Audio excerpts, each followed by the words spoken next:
चंद्र की और कहा जाता है समुद्र को पानी की आस है और पेड़ को पत्ते की आस है और हमें आपके हाथों से मिली मिली ताली की आस है। तो चलिए धीरे भी मेरे राम जी के दरबार में हम बैठे हैं। एक बार सभी से निवेदन करना चाहूंगा जोरदार ताली के साथ जयकार हो रहा है और ताली और जयकार ठीक ना।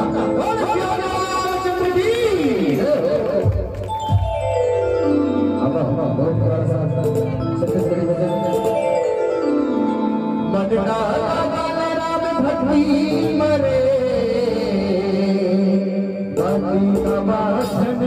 मस्ती मना आना राम गाले नंगोई वाले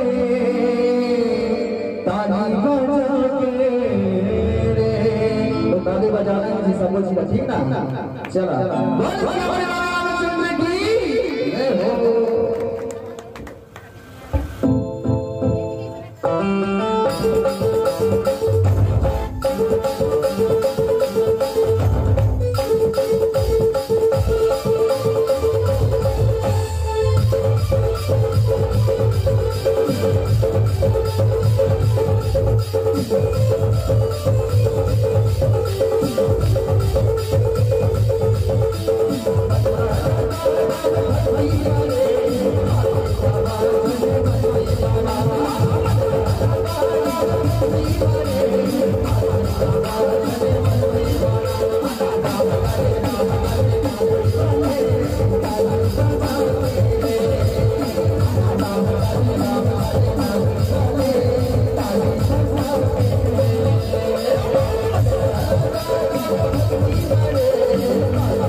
जयकारा लगाना है ना। बिल्कुल ताली जयकारा हमारा खुशी नहीं बनता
शंकर प्रिय भक्त